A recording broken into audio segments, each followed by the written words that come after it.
भगवान के प्रिय भक्तों, आप सबको मेरी राम राम। आज हम एकादशी की रात्रि में श्री हरि के समीप जागरण का महात्म्य सुनते हैं। बोलिए एकादशी मैया की जय। सब धर्मों के ज्ञाता, वेद और शास्त्रों के अर्थ ज्ञान में पारंगत, सबके हृदय में रमण करने वाले, श्री विष्णु के तत्व को जानने वाले तथा भगवत परायण प्रहलाद जी जब सुखपूर्वक बैठे हुए थे, उस समय उनके समीप स्वधर्म का पालन करने वाले महर्षि कुछ पूछने के लिए आए। महर्षियों ने कहा, प्रहलाद जी, आप कोई ऐसा साधन बताइए जिससे ज्ञान, ध्यान और इंद्रिय निग्रह के बिना ही अनायास भगवान विष्णु का परम पद प्राप्त हो जाता है। उनके ऐसा कहने पर संपूर्ण लोगों के हित के लिए उद्यत रहने वाले विष्णु भक्त महाभाग प्रहलाद जी ने संक्षेप में इस प्रकार कहा, महर्षियों, जो 18 पुराणों का सार से भी सार तर तत्व है, जिसे कार्तिकेय जी के पूछने पर भगवान शंकर ने उन्हें बताया था, उसका वर्णन करता हूँ, सुनिए। महादेव जी कार्तिकेय से बोले, जो कली में एकादशी की रात में जागरण करते समय वैष्णव शास्त्र का पाठ करता है, उसके कोटि जन्मों के किए हुए 4 प्रकार के पाप नष्ट हो जाते हैं। जो एकादशी के दिन वैष्णव शास्त्र का उपदेश करता है, उसे मेरा भक्त जानना चाहिए। जिसे एकादशी के जागरण में निद्रा नहीं आती तथा जो उत्साहपूर्वक नाचता और गाता है, वह मेरा विशेष भक्त है। मैं उसे उत्तम ज्ञान देता हूँ और भगवान विष्णु मोक्ष प्रदान करते हैं। अतः मेरे भक्त को विशेष रूप से जागरण करना चाहिए। जो भगवान विष्णु से बैर करते हैं, उन्हें पाखंडी जानना चाहिए। जो एकादशी को जागरण करते हैं और गाते हैं, उन्हें आधे निमेष में अग्निष्टोम तथा अतिरात्र यज्ञ के समान फल प्राप्त होता है। जो रात्रि जागरण में बारंबार भगवान विष्णु के मुखार बिंद का दर्शन करते हैं, उनको भी वही फल प्राप्त होता है। जो मानव द्वादशी तिथि को भगवान विष्णु के आगे जागरण करते हैं, वे यमराज के पास से मुक्त हो जाते हैं। जो द्वादशी को जागरण करते समय गीता शास्त्र से मनोविनोद करते हैं, वे भी यमराज के बंधन से मुक्त हो जाते हैं। जो प्राण त्याग हो जाने पर भी द्वादशी का जागरण नहीं छोड़ते, वे धन्य और पुण्यात्मा हैं। जिनके वंश के लोग एकादशी की रात में जागरण करते हैं, वे ही धन्य हैं।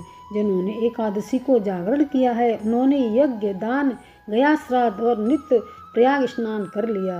उन्हें सन्यासियों का पुण्य भी मिल गया और उनके द्वारा इष्टापूर्त कर्मों का भी भली भांति पालन हो गया।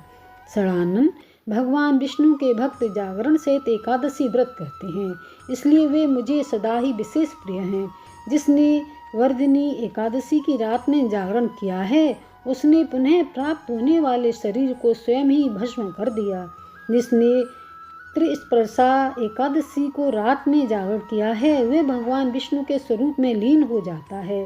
जिसने हर बोधिनी एकादशी की रात में जागरण किया है, उसके स्थूल सूक्ष्म सभी पाप नष्ट हो जाते हैं। जो द्वादशी की रात में जागरण तथा ताल स्वर के साथ संगीत का आयोजन करता है, उसे महान पुण्य की प्राप्ति होती है। जो एकादशी के दिन ऋषियों द्वारा बनाए हुए दिव्य स्तोत्रों से, ऋग्वेद, यजुर्वेद तथा सामवेद के वैष्णव मंत्रों से, संस्कृत और प्राकृत के अन्य स्त्रोतों से व गीत वाद्य आदि के द्वारा भगवान विष्णु को संतुष्ट करता है, उसे भगवान विष्णु भी परमानंद प्रदान करते हैं। जो एकादशी की रात में भगवान विष्णु के आगे वैष्णव भक्तों के समीप गीता और विष्णु सहस्त्रनाम का पाठ करता है, वह उस परम धाम में जाता है जहाँ साक्षात भगवान नारायण विराजमान हैं। पुण्य में भागवत तथा स्कंद पुराण भगवान विष्णु को प्रिय है। मथुरा और ब्रज में भगवान विष्णु के बाल चरित्र का जो वर्णन किया गया है, उसी जो एकादशी की रात में भगवान केशव का पूजन करके पढ़ता है, उसका पुण्य मिलता है। यह मैं नहीं जानता, कदाचित भगवान विष्णु जानते हैं।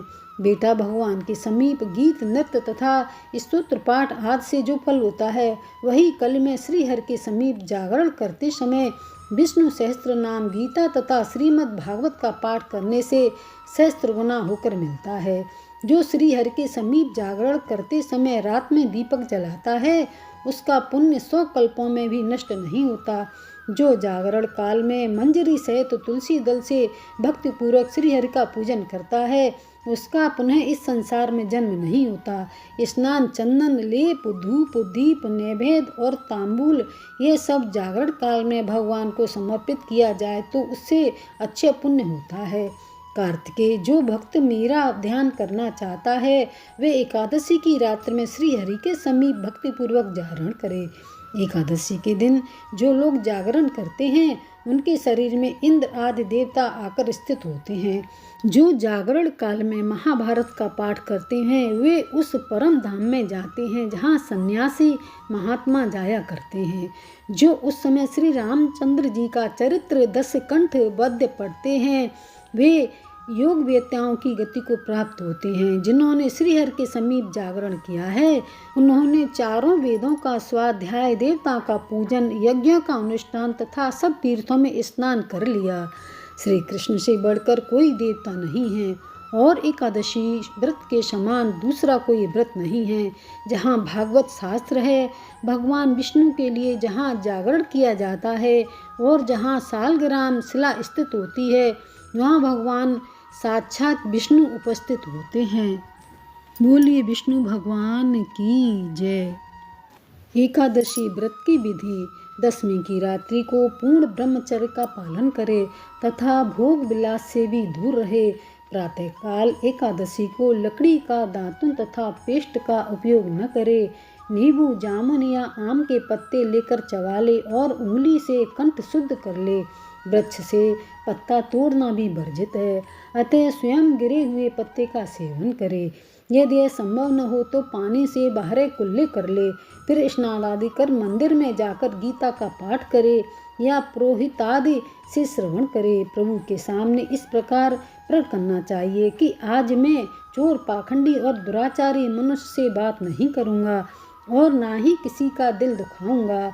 गौ, ब्राह्मण आदि को फलाहार व अन्नादि देकर प्रसन्न करूंगा। रात्रि को जागरण कर कीर्तन करूंगा। ओम नमो भगवते वासुदेवाय इस 12 अक्षर मंत्र अथवा गुरु मंत्र का जाप करूंगा। राम, कृष्ण, नारायण इत्यादि विष्णु सहस्त्र नाम को कंठ का भूषण बनाऊंगा। ऐसी प्रतिज्ञा करके श्री विष्णु भगवान का स्मरण कर प्रार्थना करे कि हे त्रिलोकपति, मेरी लाज आपके हाथ है, अतः मुझे इस प्रण को पूरा करने की शक्ति प्रदान करें। मौन, जप, शास्त्र पठन, कीर्तन, रात्रि जागरण एकादशी व्रत में विशेष लाभ पहुंचाते हैं। एकादशी के दिन अशुद्ध द्रव्य से बने पेय न पिएं। कोल्ड ड्रिंक्स, एसिड आदि डाले हुए फलों के डिब्बा बंद रसको न पिएं। 2 बार भोजन न करें। आइसक्रीम न, तली हुई चीज़ न खाएं। फल अथवा घर में निकला हुआ फल का रस अथवा थोड़े दूध या जल पर रहना विशेष लाभदायक है। व्रत के दशमी, एकादशी और द्वादशी इन तीनों दिनों में कांसे के बर्तन, मांस, प्याज, लहसुन, मसूर, उड़द, चने, कोंदो, एक प्रकार का धान, साग, शहद, तेल और अत्यम्य पान, अधिक जल का सेवन, इनका सेवन न करें। व्रत के पहले दिन दशमी को और दूसरे दिन द्वादशी को हविष्यान, जौ, गेहूँ, मूंग, सेंधा नमक, काली मिर्च, शर्करा और गोघृत आदि का 1 बार भोजन करें। फलाहारी को गोभी, गाजर, सलगम, पालक, कुल्फा का साग इत्यादि सेवन नहीं करना चाहिए। आम, अंगूर, केला, बादाम, पिस्ता इत्यादि अमृत फलों का सेवन करना चाहिए। जुआ, निद्रा, पान, पराई निंदा, चुगली, चोरी, हिंसा, मैथुन, क्रोध तथा झूठ, कपटादि अन्य कुकर्मों से नितांत दूर रहना चाहिए। बैल की पीठ पर सवारी ना करे। भूलवश किसी निंदक से बात हो जाए तो इस दोष को दूर करने के लिए भगवान सूर्य के दर्शन तथा धूप दीप से श्री हरि की पूजा कर क्षमा मांग लेनी चाहिए। एकादशी के दिन घर में झाड़ू नहीं लगाए, इससे चींटी आदि सूक्ष्म जीवों की मृत्यु का भय रहता है। इस दिन बाल नहीं कटाए। मधुर बोले, अधिक न बोले। अधिक बोलने से न बोलने योग्य वचन भी निकल जाते हैं। सत्य भाषण करना चाहिए। इस दिन यथाशक्ति अन्न दान करे, किंतु स्वयं किसी का दिया हुआ अन्न कदापि ग्रहण ना करे। प्रत्येक वस्तु प्रभु को भोग लगाकर तथा तुलसी दल छोड़कर ग्रहण करनी चाहिए। एकादशी के दिन किसी संबंधी की मृत्यु हो जाए तो उस दिन व्रत रखकर उसका फल संकल्प करके मृतक को देना चाहिए। और श्री गंगा जी में पुष्प अस्थि प्रवाहित करने पर भी एकादशी व्रत रखकर व्रत फल प्राणी के निमित्त दे देना चाहिए। प्राण मात्र जो अंतर्यामी का अवतार समझकर किसी से छल कपट नहीं करना चाहिए। अपना अपमान करने या कटु वचन बोलने वाले पर भूल कर भी क्रोध नहीं करें। संतोष का फल सर्वदा मधुर होता है। मन में दया रखनी चाहिए। इस विधि से व्रत करने वाला उत्तम फल को प्राप्त करता है। द्वादशी के दिन ब्राह्मणों को मिष्टान दक्षिणादि से प्रसन्न कर उनकी परिक्रमा कर लेनी चाहिए। व्रत खोलने की विधि। द्वादशी को सेवा पूजा की जगह पर बैठकर भुने हुए 7 चनों के 14 टुकड़े करके अपने सिर के पीछे फेंकना चाहिए।